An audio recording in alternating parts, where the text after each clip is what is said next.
கர்நாடகாவை சேர்ந்த ஒரு கட்சி சவுத் இந்தியாவில் 3 ஸ்டேட்டில் அந்த சின்னத்தை கேட்டு அவங்க ஃபர்ஸ்ட் கம் ஃபர்ஸ்ட் பேசிஸில் அப்ளை பண்ணப்போ அவங்களுக்கு கொடுத்துருக்காங்க. அதுதான் எனக்கு தெரிந்த. நான் தேர்தல் ஆணையத்துக்கு ஆதரவாக சொல்ல, ஏன்னா உங்களுக்கு தெரியும் தேர்தல் ஆணையத்தால் அதிகம் பாதிக்கப்பட்டவன் நான். ஆனால் உண்மை என்னன்னா, இப்போ தமாகவுக்கு சைக்கிள் சின்னம் கேட்டு கிடைக்கும்னா அதுக்கு காரணம் தெலுங்கு தேச கட்சி அந்த ஸ்டேட்ல ஒண்டிதான் இருக்கு, நம்ம கட்சியில இல்ல. சமாஜ்வாடி கட்சி யூபியில தான் இருக்கு. இது ஒரு ஆல் இண்டியா பார்ட்டி ஆரம்பிச்சு 3 ஸ்டேட்ல எங்களுக்கு வேணும்னு கேட்டதுனால அவங்க கொடுத்துட்டாங்க. இதுல என்ன தவறு இருக்குன்னு எனக்கு தெரியல. வணக்கம் சார், திரு பாண்டே சார். அவங்க சொன்னதா? Yes please. இப்போ ரீசெண்டா வர ஒபினியன் போல்ஸ் எல்லாம் BJP is doing well. So தமிழ்நாட்டில் இப்போ வந்து அட்லீஸ்ட் 5 சீட்ஸ் வரைக்கும் போவாங்கன்னு சொல்கிறாங்க. ஸோ அதனால் லாஸ்ட் டைம் 4th ஆனுவல் ஃபங்க்ஷன்லேயே நம்ம அன்போல்டு ஓட்ஸை வந்து கான்சன்ட்ரேட் பண்ண சொல்கிற மாதிரி நான் கேட்டேன். அப்போ நீங்கள் சொன்னீங்க அன்போல்டு ஓட்ஸ் இப்போதைக்கு போல் ஆகாதுன்னு. ஸோ இந்த வாட்டி அன்போல்டு ஓட்ஸ் கொஞ்சம் போலானா இந்த ஸ்விங்கு நல்லா வந்து பிஜேபி தமிழ்நாட்டில் 10 சீட் கிராஸ் பண்ணணுன்ட்டு என்னுடைய ஆசை, விருப்பம். ஆசிரியரின் கருத்து இது குறித்து. எவ்வளவு சீட் வின் பண்ணுங்கிறத நான் சாணக்கியால பிற்பகுதியில் நான் சொல்றேன். இந்த நிகழ்ச்சியில் நான் சொல்ல போறது இல்லை. ஏன்னா அதற்கு வந்து ஒருத்தர் வெற்றி பெறுவாரா மாட்டாரா, எத்தனை சீட் வரும் அப்படிங்கிறதுக்கு 100 காரணங்கள் இருக்குது. நான் ஏற்கனவே சொன்னது போல தென் சென்னையில பாஜக ஜெயிக்குமா அப்படின்னா ஜெயிக்கலாம் அப்படின்னு இருக்கும். தென் சென்னையில நிர்மலா சீதாராமன் அவர்கள் நின்றால் பாஜக ஜெயிக்குமானா ஜெயிச்சிடும். தென் சென்னையில நரேந்திர மோடி அவர்கள் நின்றால் ஜெயிக்குமானா கட்டாயம் ஜெயிக்கும். இவ்வளவுதான் பாயிண்ட். ஒரே தென் சென்னையில பாஜக சார்பா தாமரை சின்னத்துல 3 பேர் நின்றால் 3 விதமான வெற்றி வாய்ப்பு. அவ்வளவுதான் பாயிண்ட். சோ எதிர யார் நிக்கிறாங்கிறது முக்கியம், இங்க யார் நிக்கிறாங்க முக்கியம், கூட்டணி எப்படி அமைதுங்கிறது முக்கியம். இது பல விஷயங்கள் சார்ந்தான். பிஜேபி இந்த முறை யாரும் எதிர்பார்க்காத வாக்கு சதவீதத்தை பெறும். அதுல எந்த குழப்பம் இல்லை. அது சீட்டா மாறுமா அப்படிங்கிறது இன்னமும் இந்த சின்ன சின்ன குழப்பங்கள் தெளிந்த பிறகு நான் கட்டாயமா சொல்றேன். நன்றி பாண்டே சார். சார், நான் பாலிடிக்ஸ் பத்தி கேட்கல. உங்களோட மோட்டிவேஷனல் ஸ்பீச்ல இருந்து நான் உங்க சேனல் பார்த்துட்டு இருக்கேன். இந்த ஆர்ட் ஆஃப் பேரண்டிங் நீங்க பேசுறது, அப்புறம் இந்த மோட்டிவேஷனல் ஸ்பீச், இந்த காலேஜ் லைப்ரரி அதெல்லாம் பேசுறது எல்லாமே பார்த்துருக்கேன். அதில் நீங்கள் என்ன இன்டர்வியூ கொடுத்துருக்கீங்க அப்படின்னா, இப்போ ரூலிங் பார்ட்டி யாரோ அதுக்கு ஆப்போசிட்டாக நான் கொஸ்டின் கேட்பேன், அது எந்த கட்சியாக இருந்தாலும் பரவாயில்ல, அவங்களுக்கு ஆப்போசிட்டாக நான் கேட்பேன்னு சொல்லியிருக்கீங்க. இப்போது ரீசெண்டாக நீங்கள் பேசுகிறதுல உங்கள் வே ஆஃப் ஸ்டைலில் வந்து என்னென்னா, மேபி நீங்கள் ஹியூமராக பேசுகிறீங்களான்னு தெரில, நீங்கள் பாலிடிக்ஸ் போவீங்களா சார்? நீங்கள் எனக்கு ஒரு சீட் கொடுங்க அந்த மாதிரி, அட்லீஸ்ட் ஒரு லொல்லு சபாவாவது கொடுங்க அந்த மாதிரி, அதுக்கப்புறம் வந்துட்டு கொஞ்சம் பார்த்துக்கோங்க அந்த மாதிரிலாம் நீங்கள் பாலிடிக்ஸ் போவீங்களா சார்? எனக்கு சகவாசமே அரசியல்வாதிகளோட தான். அதனால அவங்க என்ன பாடுபடுறாங்கன்னு தெரியும். நாம இழுத்து விட்டு ஜாலியா வேடிக்கை பார்க்கற விட்டு அந்த பக்கம் நம்ம போறதெல்லாம் கிடையாது. வாக்கு அரசியலில் வெற்றி பெற காலை பிடிக்க நேரும், கழுத்தை நெரிக்க நேரும். எனக்கு 2 ஒத்து வராது. அது வந்து செய்ய வேண்டியிருக்கும். அது ராஜ தர்மம், அது வேற. அது அப்படியே நசிக்கிட்டு போயிட்டே இருக்க வேண்டியதான், வேற வழி கிடையாது. அதெல்லாம் சுலபமா சாத்தியம் இல்லை. எங்கள் அண்ணன் வாசன் அவர்கள் வந்து முதலமைச்சரா மாற முடியாதுக்கு 10 காரணத்துல அது ஒரு காரணம். அவர் யார் காலை பிடிச்சதும் கிடையாது, யார் கழுத்தை நெரிச்சதும் கிடையாது. அது வந்து ஒரு அது அரசியல், வாக்கு அரசியல்ங்கிறது வேற. அது வந்து சாதாரண விஷயம் இல்ல. அது சத்திரியர்களுக்கான தர்மம், நமக்கான தர்மம் கிடையாது. நம்ம வேடிக்கை பார்த்துட்டு இவர் ஜெயிப்பார் இவர் தோப்பார், ஹாப்பி, முடிஞ்சு வச்சு, நமக்கு என்ன பிரச்சனை? எஸ். வணக்கம் சார். மத்தியில் வந்து இப்போ பாஜக தான் ஆட்சியில் வரப்போகுது, அது எல்லாருக்குமே தெரியும். இங்கே வந்து அண்ணாமலையார்கள் வந்து 25% வாக்கை நாங்கள் எட்டிட்டோம் இப்போவேன்னு சொல்கிறாரு.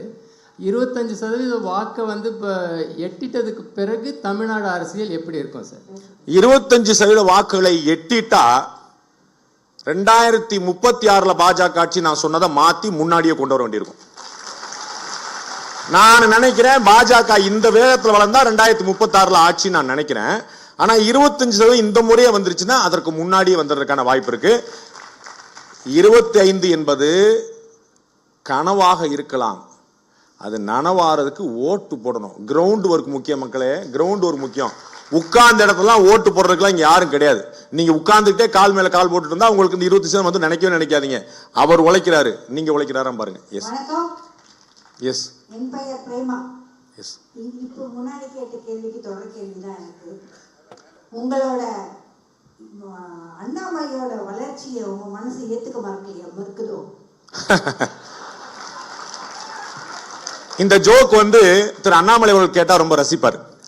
ஏன்னா நேத்து ராத்திரி அவர் எனக்கு மெசேஜ் போட்டிருந்தாரு, நான் பொதுவெளியில பேசுறதுல நான் சொல்ல, நேத்து ராத்திரி பேசியிருந்தாரு, brother you are part of my family, I will definitely try to be there அப்படின்னு போட்டிருந்தாரு. இப்ப நாம இங்க பேசிக்கிட்டு இருக்கிற தருணத்துல அவர் வந்து அங்க பிரஸ் மீட் கொடுத்துட்டு இருக்காரு. பேசிட்டு பிரஸ் மீட்ல இருந்து எனக்கு மெசேஜ் போட்டிருக்காரு, பிரதர் ரொம்ப சாரி என்னால் வர முடியல, my sincere prayers I am வாட்சிங் யூ அப்படின்னு போட்டிருக்காரு. This is how we relate. நீங்க நினைக்கிற மாதிரி வந்து நான் யாரோடையும் தனிப்பட்ட முறையிலேயோ யாரோடையும் வந்து இது பண்ணல. அண்ணன் சொன்ன கருத்து இங்க முரண்பட்டாரு, பாண்டே சொல்ற கருத்துல நான் முரண்படுறேன்னு. அண்ணனுடைய கருத்துல நான் முரண்பட்டு இருக்கிறேன், அதை நான் பின்னாடி சொல்ல போறேன். சரிங்களா? எனக்கு வந்து நேர்பட பேசி பழக்கம், நேர்பட பேசி பழக்கம். முகஸ்துதிக்காக நான் இப்ப நான் சொன்னேன், உங்க காதுல விழல. அவர் உழைக்கிறார், நீங்க உழைக்கிறீங்களான்னு கேட்டேன். அவர் உழைக்கிறான்னு யார சொன்னேன்? உங்களுக்கு ஒரு யோசனை ஓடிக்கிட்டே இருக்குது, இப்படியா இருக்குமோ இப்படி, ஏன்னா பொழுது போல வீட்டுல, அதுக்கு நாள் இல்ல. எஸ் சொல்லுங்க. நீங்க எப்பயும் மேல்தளம் தானே இருப்பேன், சொல்லுங்க. உங்களுடைய நேர்மைக்கு எனது பாராட்டுகள். நாம் தமிழருக்கு இணைக்கப்பட்டது அநீதி என்ற நேர்மைக்கு பாராட்டுகள். இப்ப அண்ணன் மரியாதைக்குரிய டிடி அவர்கள் வந்து பதில் சொன்னாங்க. கேள்வி மட்டுமே, கேள்வி மட்டும். அதுக்கு கேள்விதான், அதுக்கு கேள்விக்கு தான் வரேன். இப்போ வந்து தேர்தல் கலை நிகழ்ச்சி இல்லை, ஆனா நம்ம ஏற்கனவே பதிவு பண்ணிட்டோம், நம்ம ஏற்கனவே விண்ணப்பிச்சிட்டோம். ஆனால் அந்த திட்டமிட்ட கர்நாடகாவை சேர்ந்த கட்சிக்கு ஒரு நிமிடம் அவங்க பதிவு செய்த அடுத்த வினாடிகளே அவங்களுக்கு கொடுக்கப்பட்டதுங்கிறது உங்களுக்கு எல்லாருக்கும் தெரிஞ்சது. அதை ஒட்டி தான் நீங்க சொல்றீங்க. இப்ப நான் கேட்கிற கேள்வி, அங்கீகரிக்கப்பட்ட கட்சி என்பது வாக்கு விழுக்காடு 2 நாடாளுமன்ற உறுப்பினர் குறிப்பிட்ட சட்டம் என்று ஒரு விதி இருக்குல்ல, கூட்டணி சேர்ந்து எல்லாரும் வாங்குகிற வாக்கு விழுக்காடு என்ற போது அந்த கட்சி அங்கீகரிக்கப்படுகிறது. அப்ப அந்த கட்சி தனித்து என்றால் வாக்கு விழுக்காடு குறைவாக தான் இருக்கும், அப்ப அது அங்கீகரிக்கப்பட்ட கட்சி ஆகாது. ஆனால் நாம் தமிழர் தனித்தே போட்டிட்டு வாங்குகிற வாக்கு விழுக்காடு அங்கீகரிக்கப்பட்ட விதத்தில் இருக்கு. அந்த அடிப்படையில முன்பே ஏற்படுத்தப்பட்ட கட்சி 4 தேர்தலை சந்தித்த கட்சி என்ற அடிப்படையில் தான் ஃபர்ஸ்ட் கம் ஃபர்ஸ்ட் சர்வ் தரப்பட வேண்டும் என்பதுதான் நம்மளுடைய வேண்டுகோள். அந்த அடிப்படையில் கேள்வினே நன்றி. உங்க கருத்து சொல்றீங்க, புரிஞ்சுக்கிட்டாரு. Yes please. ஹலோ, வணக்கம். மேல பேசுறேன். சொல்லுங்க சொல்லுங்க. என் பேர் யோகம் ராஜேஸ்வரன். ஒரு நபரோட கம்பேர் பண்ணி பேசுறது சரியில்லை. இருந்த போதும் நான் உங்களை வந்து முன்னாள் திரு அவர் பத்திரிகையாளரை கம்பேர் பண்ணி பார்க்கிறேன். இது அவர் வந்து கடந்த காலத்துல வந்து புரட்சி தலைவி அம்மாவை வந்து கேள்வி ப்ளீஸ், கேள்விதான் கேட்கிறேன். அம்மாவுக்கு உறுதுணையா இருந்து தமிழ்நாட்டுல அரசியல் நான் கூட அம்மாவுக்கு உறுதுணையா தான் இருக்கேன். இல்ல நான் கேள்வி கேட்டுறேன், கொஞ்சம் கேள்வி ஒரு நிமிஷம் கேளுங்க. இப்ப நான் வந்து மக்கள் செல்வருடைய தொண்டன் அந்த முறையில் கேட்கறதுனால கேட்கிறேன். அம்மாவுக்கு உறுதுணையா இருந்து தமிழ்நாட்டில் ஆட்சி அமையத்துக்கு ஒரு பின்புலமா அவர்கள் இருந்தாங்க. அவரை மாதிரியே நீங்க செயல்படும் நேர்மையா யதார்த்தமாக ஸ்ட்ரெயிட் ஃபார்வர்டா பேசுற நீங்க உங்கள் நண்பர் என்று சொல்லும் அம்மாவின் வாரிசாக தரும் மக்கள் செல்வருக்கு ஆட்சியை தமிழ்நாட்டுக்கு அவர் போல் நின்று நீங்க பின் நின்று சப்போர்ட் பண்ணுவீங்களா? உங்களுக்கு மாவட்ட செயலாளர் பதவி உறுதி இல்ல, ஆல்ரெடி மாவட்ட செயலாளரா தான் இருக்கேன். உங்க அண்ணன் நோட் பண்ணிட்டார், அண்ணன் நோட் பண்ணிட்டார். இல்ல, ஆல்ரெடி மாவட்ட செயலாளரா இருக்கேன். நன்றி. அண்ணன் நோட் பண்ணிட்டாரு. வாழ்த்துக்கள் அண்ணா. சிறந்த எதிர்க்கட்சியா காங்கிரஸால எண்ணிக்கையில ரொம்ப கம்மியா இருக்கிறதுனால அவங்கள இந்திய அளவுல சிறந்த எதிர்க்கட்சியா செயல்பட முடியலன்ற ஒரு இது இருக்குது. அது உண்மையா? வர நாட்கள்ல காங்கிரஸ் கட்சி வந்து சிறந்த எதிர்க்கட்சியா செயல்பட முடியாததுக்கான காரணம் எண்ணிக்கை இல்ல, எண்ணம். அவங்கள்ட்ட வந்து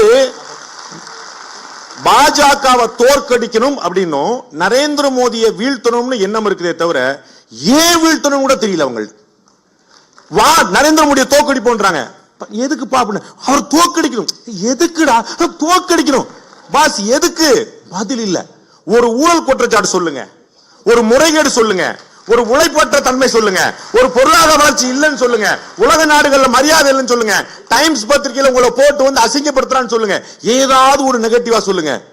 ஏதாவது உங்களுக்கு தெரியுமா? 2007 2வது முறையாக குஜராத் முதலமைச்சராக தேர்தலில் திரு மோடி அவர்கள் போட்டி போடும் போது அவர் மேல சொல்லப்பட்ட குற்றச்சாட்டு தெரியுமா? தேவை கரிஷ்மாவான லீடர்ஸ். நம்ம தமிழ்நாட்டில் வந்து மோடிஜியோ இல்லை மேடமோ இல்லை அண்ணாமலைஜியோ போட்டியிட வாய்ப்பு இருக்கா? ஃபர்ஸ்ட். செகண்ட் வந்து ரஜினிகாந்த் சார் வந்து கோவிட் டயத்தில் வந்து உடம்ப காட்டி வேண்டான்ட்டு வெளியில வந்தார். இப்போ நல்ல ஒரு தருணம் இது தமிழ்நாட்டுக்கு. இந்த நேரத்துக்கு ஏன் வாய்ஸ் கொடுக்கணும்? கொடுத்தாதான் அவர் தமிழ்நாட்டுக்கு செய்யற ஒரு நல்ல விஷயம் நடக்குமா? 1996 அவர் வாய்ஸ் கொடுத்தாரு, ஜெயிக்க வச்சீங்க. 98 வாய்ஸ் கொடுத்தாரு, தெரியுமா உங்களுக்கு? தெரியுமா? அவர் வாய்ஸ் கொடுத்ததுக்கு எதிராக போச்சு அரசியல். நான் மறந்துடுறோம். நமக்கு சௌரியமான விஷயங்கள் மட்டும் 96 வாய்ஸ் கொடுத்தாரு அண்ணன் வாசன் அவர்கள் சாட்சி. அவங்க அப்பா திரு மூப்பனார் அவர்களுக்காக தான் அவ்வளவு கொடுத்தாரு. இனிமே மீண்டும் ஒரு முறை ஆட்சி வந்தால் ஆண்டவனால் கூட காப்பாற்ற முடியாதுங்கிறது ஒரு வாசகம் வந்து அப்படி பொறிக்கப்பட்டுச்சு 96ல. 98லயும் அவர் இன்னொன்னு சொன்னாரு, அது நடக்கல. சோ வாய்ஸா இருந்தாலும் திரு ரஜினிகாந்த் என்னுடைய தலைவர், சரிங்களா, எனக்கு அதுல எந்த குழப்பம் இல்ல. அவராகவே இருந்தாலும் மக்களுடைய கருத்தை பிரதிபலித்தால் தான் வாய்ஸ் எடுபடும். நான் ஒண்ணு சொல்றேன், அது எடுக்கணும். நோ, அப்ப அண்ணன் ரஜினிகாந்த் முதலமைச்சர் எவ்வளவு வருஷம் ஆயிருக்கும்? அவருக்கு அவர் வாய்ஸ் கொடுக்க மாட்டாரா? அது ஒவ்வொருத்தரையும் பிஜேபி தான் கொடுக்கணுமா, காங்கிரஸ் தான் கொடுக்கணும்? அவர் கொடுத்துட்டாரு, நான் தான் முதலமைச்சர், வாய்ஸ் கொடுத்துட்டாரு. நீங்க எல்லாம் படக்குன்னு போய் ஓட்டு போட்டுருவீங்க. உங்களை நம்பிலாம் ஓட்டு போட கேட்டு நின்ற முடியுமா? லெப்ட்ல இண்டிகேட்டரை போட்டு ரைட்ல கையை காட்டி ஸ்ட்ரைட்டா போயிட்டே இருக்கிற ஆட்கள் நீங்களா. அதனால வந்து அவருக்கு தெரியும் இந்த சூட்சுமங்கள்லாம் நமக்கு ஒத்து வராதுன்னு, அதனால வந்து விட்டாரு. ஓகே, கரிஸ்மேட்டிக் லீடர் பத்தி கேட்டீங்க. கரிஸ்மேட்டிக் லீடர் வந்து அவங்களுடைய ஒர்க்லோட நம்ம புரிஞ்சுக்கணும். நான் அறிந்த வகையில திரு அண்ணாமலை அவர்கள் நிற்பதற்கான வாய்ப்புகள் இருக்கின்றன. பட் வந்து அதை we have to see. என்ன அவங்களுடைய எலெக்ஷன் கமிஷன், அவங்களுடைய சீஃப் எலெக்ஷன் கமிட்டி மீட்டிங் முடிவு பண்ணோம். நிறைய வேலைகள் இருக்கிறதுனால நம்ம எல்லாத்தையும் கொண்டு ஒரே பேஸ்கெட்ல எல்லா முட்டையிலையும் போடாதீங்கன்னு சொல்லுவாங்க. அதனால we have to see. அவருக்கு 2026ல நிறைய வேலை இருக்குங்க. நம்ம we can wait and watch. Yes, please. நீங்க வந்து இந்திய தலைவர்கள் அத்தனை பேரையும் சந்தி டிவில பேட்டி எடுத்தீங்க. எல்லா பேட்டிலையும் நிறைய தலைவர்கள் எடுத்துருக்கீங்க. அந்த தலைவர்கள்ல எங்க அண்ணன் டிடிவி அவர்கள் உங்களுக்கும் பதவி கேரண்டி. நெக்ஸ்ட் வணக்கம். உங்களுக்கு உண்டு. அவர் வந்து தனித்துவம் ஏதாச்சும் ஒண்ணு உங்களுக்கு உண்டுனே சார். வணக்கம் சார். வணக்கம். Yes quick sir. கேளுங்க. புதுசா விஜய் கட்சி ஆரம்பிச்சிருக்காரு. அவருடைய அறிவிப்புல பாத்தீங்கன்னாக்க மதவாதம், சமூக நீதி, மொழி இது இடம்பெற்றிருக்கு. பொதுவாகவே இந்த தமிழ்நாட்டு அரசியல்ல மதவாதம், சமூக நீதி, இந்த மொழியை சார்ந்து யாருமே அரசியல் பண்ண முடியாதா? ஏன்னா ஒட்டுமொத்தமா பிஜேபியை தவிர்த்து பாத்தீங்கன்னா எல்லா அரசியல் கட்சிகளுமே இந்த 3 விஷயங்களை மட்டும் விஜய் அவர்களுக்கு என்ன காரணம்? திரு விஜய் அவர்களுக்கு நல்ல அட்வைசர் அமையலங்கிறதான் காரணம். புதுசா ஒரு விஷயம் சொல்லாம வேற ஒரு நெரேட்டிவ் செட் பண்ணாம கதைக்காவாது. திரு அண்ணாமலை அவர்கள் வருவதற்கு முன்னால் டாக்டர் தமிழிசை சவுந்தரராஜன், அதற்கு பிறகு திரு டாக்டர் எல் முருகன், இந்த 2 பேர் தான் அந்த ட்ரெண்டை கொஞ்சம் மாத்துறவங்க. அதற்கு முன்னாடி திரு பொன் ராதாகிருஷ்ணன், திரு இலகணேசன் அவங்க எல்லாம் ரொம்ப தன்மையா, ரொம்ப மென்மையா, ஒரு அமைதியா, திரு வாசன் அவர்கள் மாதிரி எதிர்ப்ப கூட அவரை வந்து அவர்கள் செய்வது சரியில்லை, அது மாத்திரமல்ல அப்படின்னு சொல்லுவார். அண்ணாமலை வந்து எவனா இருந்தாலும் வர சொல்லு. அப்ப இந்த மண்ணுக்கு எது தெரியும் அவர் தெரியுது. இந்த மண்ணுக்கு எது பிடிக்குது? சண்டை செய்யணும் சார். ஒரு முக்கியமான ஒரு அரசியல் தலைவர் சொன்னாரு, சார் தமிழ்நாட்டு மக்களுக்கு சண்டை செய்யணும் சார், அப்பதான் சார் பிடிக்கணும். தமிழக அரசு சிறப்பாக செயல்படவில்லை ரைட்டு, அப்புறம் அப்படிமா படார்னு போட்டு அவங்க தான் மொத்த கஞ்சாவையும் கடத்துனாங்க அப்படின்னா இன்ட்ரெஸ்டிங்கா இருக்க. அதுக்கு ஆமாவா இல்லையாங்கிற அப்புறம் அவங்களுக்கு ஒரு ஸ்பைஸ் தேவைப்படுது. சூப்பர், நல்ல நெக்ஸ்ட் அடுத்த வீடியோ போடு. அப்ப இது ஒரு முக்கியமான மேட்டர். அதை வந்து திரு விஜய் அவர்களுக்கு நல்ல திரைக்கதை வசனகர்த்தாக்கள் சினிமாவில் அமைந்தார்கள். இங்க பார்க்கணும் அமைகிறாங்களான்னு பார்க்க. எஸ், நீங்க ரொம்ப நேரம் பண்ணிருக்கீங்க. Please sir. நமஸ்காரம் சார். தமிழகத்தில் இந்து சமய அறநிலையத்துறை மேற்பார்வையில் இருக்கும் திருக்கோயில்களில் பல நடைமுறைகள், முறைகேடுகள் நடக்கிறது. அதை பற்றி வைணவ மத குருமார்களுக்கோ இல்லை ஒரு இந்து மத குருமார்களுக்கோ ரொம்ப இக்னரண்ட்டாக இருக்காங்க அதை பற்றி. இதே மதுரை ஆதீனம் வந்து அதை பற்றி முதல்ல வாய்ஸ் ரைஸ் பண்ணாங்க, இப்போ ஒன்றும் பெருசாக பேசுவது அதை பற்றி. ஸோ இப்படி இருக்கிற பட்சத்தில் வந்து மத குருமார்கள் அண்ணாமலைஜி சொல்கிறார் இது மாதிரி வந்து முதல் கையெழுத்துலேயே நாங்கள் வந்து இந்து சமய அறநிலையத்துறையை வந்து நீக்கிடுவோம் அப்படின்றான். ஸோ இதை மாதிரி இருக்கிற பட்சத்தில் மதகுருமார்களுக்கும் இதை பற்றி பொறுப்பு இல்லை. ஸோ இதை மாதிரி இருக்கும்போது இந்து சமயத்துறை கோயிலை விட்டு வெளியே போனால் நமக்கு அது பாதகமாக இருக்குமா இல்லை சாதகமாக இருக்குமா?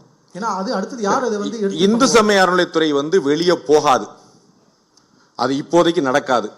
அதை சரி பண்றதுக்கான முயற்சிகளை நம்ம தொடர்ந்துகிட்டே இருக்கணும். எதை ஒன்னையுமே வந்து ஓவர் நைட்ல நீங்க காலி பண்ணி அபாலிஷ் பண்ணி கொண்டு போக முடியாது. அதை சரி பண்றதுக்கான முயற்சிகள் நடக்கணும். அது வந்து லாங் வே டு கோ. நம்ம பார்ப்போம். மத குருமார்கள் பத்தி வித் ஆல் ஹியூமிலிட்டி, ரொம்ப தன்மையோட, அவர்கள் இக்னோரண்டாலாம் இல்ல, சைலண்டா இருக்கிறாங்க. வைஷ்ணவ மத குருமார்கள் எல்லா மத குருமார்களும் வேண்டாம், அதுக்கு மேல நான் நியாயமா இருக்காது. பெரியவர்களை நான் பேசப்படுறேன். ஓட்டிங் கம்பல்சரி ஆகுமா?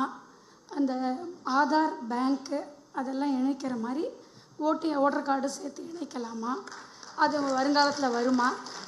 பெனிஃபிட் உண்டா? அதெல்லாம் எந்த பெனிஃபிட்டும் கிடையாது, நடக்க போறதும் கிடையாது. அப்படிலாம் கம்பல் பண்ணலாம் முடியாது. அதெல்லாம் பிராக்டிகலா லெட் அஸ் திங்க். நம்ம வந்து எதுவுமே ஒரு உட்டோபியன் தாட்டுக்கு போக வேண்டாம். எஸ் சொல்லுங்க.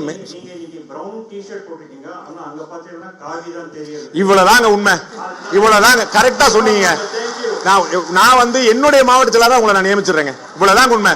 பாருங்க, நான் ஒண்ணு போட்டிருக்கேன், ஊடகங்கள் வேற காட்டுது, கேட்டா சங்கின்றாங்க. இவ்வளவுதாங்க. ரொம்ப நன்றிங்க. உள்படியே உள்ள மனசுக்கு நிறைவா ஒரு கேள்வி கேட்டீங்க. எஸ் சார், நமஸ்காரம். என் பேர் Sriram sir. Before I start my question, ஒரே ஒரு இது ஃபினான்ஸ் மினிஸ்டர் மேடம் கிட்ட இப்பதான் ஒரு சான்ஸ் கிடைக்கும் இப்போ நான் சொல்றதுக்கு. சார் நெக்ஸ்ட் இல்ல please we don't have time. Sir, ஒரு என் பேர் சீதாராமன். இந்த எலக்ட்ரல் பாண்ட்ஸ் ரொம்ப ஒரு பெரிய சர்ச்சையா போயிட்டு இருக்கு. இது வாட் இஸ் இது பத்தி சாணக்கிய பாக்குறதே இல்லையா? தொண்டை தண்ணி வத்துல பேசிருக்கேன் சார். சிஏ பத்தி எலக்ட்ரல் பாண்ட் பத்தி அவ்வளவு பேசிருக்கேன் சார். அம்பானி அதானி கொடுத்து விட்டார்கள், கொடுத்து வரலாங்க. 376 பக்கம் அம்பானி அதானி பேரையே காணோம். கன்ஃபியூஸ் ஆயிட்டாங்க எல்லாரும். திரு அமித்ஷா ரொம்ப உருப்படியா ஒரு கேள்வி கேட்டார், அவ்வளவுதான் எலக்ட்ரல் பாண்டுக்கு. 2019 கொண்டு வந்த பிறகு எலக்ட்ரல் பாண்ட் மூலமா மட்டும்தான் பணம் வாங்கலாம்னு சொன்ன பிறகு யார் கொடுக்கிறார் யார் வாங்குறார் அந்த பாண்டுங்கிறது உலகத்துக்கு தெரியும். எந்த கட்சி வாங்கி இருக்குங்கிறது உலகத்துக்கு தெரியும். யாரு எந்த கட்சிக்கு கொடுத்தாதான் தெரியாது. ஏன் தமிழ்நாட்டில் ஒருத்தர் பாஜகவுக்கு கொடுத்தாருன்னா திமுக என்ன பண்ணும்? ஓஹோ, உங்களுக்கு தாமரை மலரணுமா அப்படின்னு வயரு, கரண்ட், வாட்டரு, புரியுதுங்களா? அப்ப ஒரு தொழிலதிபர் இன்னொரு கட்சிக்கு கொடுக்கிறாருன்னா அது யாருக்கு? அப்படியே பிஜேபி, காங்கிரஸ், எனிபடி. அப்ப தொழிலதிபர் நல்லா பாத்தீங்க. எலக்ட்ரல் பாண்டுங்கிறது ஒயிட் மணி, அதை ஞாபகம் வச்சுக்கோங்க. அது கருப்பு பணம் அல்ல, வெள்ளை பணம். ஸ்டேட் பேங்க் ஆஃப் இந்தியால பணத்தை கட்டி வாங்குறாங்க. ஒயிட் மணி அவங்க அக்கௌண்ட்ல ஆடிட்டிங்ல வந்தே ஆகணும். கட்சிகளுக்கு வரக்கூடிய மணி ஒயிட் மணி. ஒவ்வொரு கட்சியும் போய் தன்னுடைய பணத்தை மாத்துறாங்க. ஓகே, அகில இந்திய அளவுல அதிகமா வாங்கின கட்சி பிஜேபி. தமிழ்நாட்டில் அதிகமா வாங்கின கட்சி. எல்லா மேட்டரும் தெரிஞ்சிருக்கீங்க. இப்ப என்னங்க இப்படி எப்படி இருக்கு? எல்லா மேட்டரும் தெரிஞ்சிருந்தா திரு அமித்ஷா அவர்கள் சொல்றார், 303 எம்பி வச்சிருக்கக்கூடிய கட்சி 6000 கோடி வாங்கியிருக்கு. 244 கோடி எம்பிக்கள் வச்சிருக்க கட்சி 11000 கோடி வாங்கியிருக்கிறாங்க. கணக்கு புரியுதா? 303 எம்பி வச்சிருக்கக்கூடிய கட்சி 6000 கோடி வாங்கியிருக்கு. எதிர இருக்கக்கூடிய 244 எம்பிக்கள் கொண்ட அத்தனை கட்சிகளும் சேர்ந்து 11000 கோடி வாங்கியிருக்கிறாங்க. 11000 பெருசா 6000 பெருசான்லாம் உங்களை கேட்க வேண்டாம்னு நினைக்கிறேன். நெக்ஸ்ட் சார், அண்ணாமலை அவர்கள் வந்து பிஜேபி யாத்திரையில இவ்வளவு தூரம் கஷ்டப்பட்டு இப்ப நம்ம வாக்கு சேகரிக்க ட்ரை பண்ணிட்டு இருக்காங்க. பட் ஸ்டில் அந்த last phase of the elections வந்து யாருக்கெல்லாம் சோசியல் மீடியா அந்த அளவுக்கு ஆக்சஸ் இல்லை அப்படிங்கிறவங்க ஜென்ரலா அவங்களோட திங்கிங் என்னன்னா, இப்ப டிஎம்கே தான் நமக்கு செஞ்சிருக்கு, நமக்கு 1000 ரூபாய் கொடுத்துருக்காங்க, 2000 ரூபாய் கொடுத்துருக்காங்க, இப்படின்ற ஒரு மைண்ட் செட் தான் இன்னைக்குமே நிறைய நேட்டிவ்ஸ் இன்சைட்ல வந்து அவங்களுக்கு சரியா ரீச் ஆகல ஆக்சுவலி. ஸோ அந்த வேர்ட்ஸ்லாம் நம்மளால எப்படி இன்னும் கன்வெர்ட் பண்ண முடியும்? ஏன்னா இவ்வளவு உழைச்சதுக்கு அப்புறமா கடைசியில இவங்க தான் பண்ணி இவ்வளவு உழைச்சது அண்ணாமலை, நீங்க உழைச்சிங்களான்னு பாருங்க. லாஸ்ட் क्वेश्चन அருள்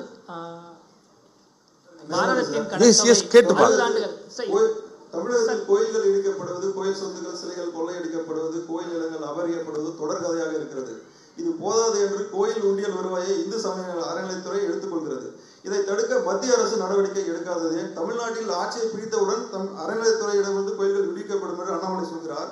இங்கு ஆட்சிக்கு வந்தால்தான் அதை செய்வீர்களா? மத்திய அரசு அதிகாரத்தை பயன்படுத்தி இப்போதே செய்ய முடியாதா?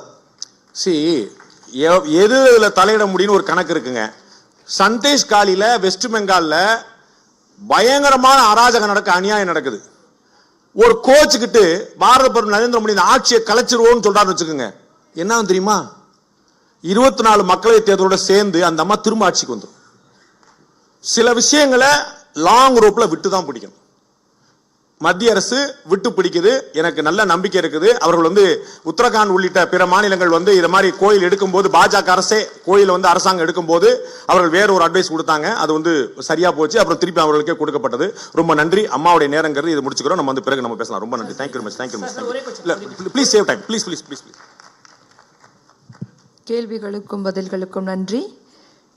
கடந்த 10 ஆண்டுகளில் பல பொருளாதார சவால்கள் இருந்திருந்தாலும் உலகையே ஸ்தம்பிக்க வைத்த கொரோனாவை கண்டு பல நாடுகள் திண்டாடிய போது தாய் போல் தீர்க்கமான முடிவுகள் எடுத்து நம் பாரதத்தை திரும்பி பார்க்க வைத்த நமது மாண்புமிகு நிதியமைச்சர் திருமதி நிர்மலா சீதாராமன் அவர்களை விழா பேரு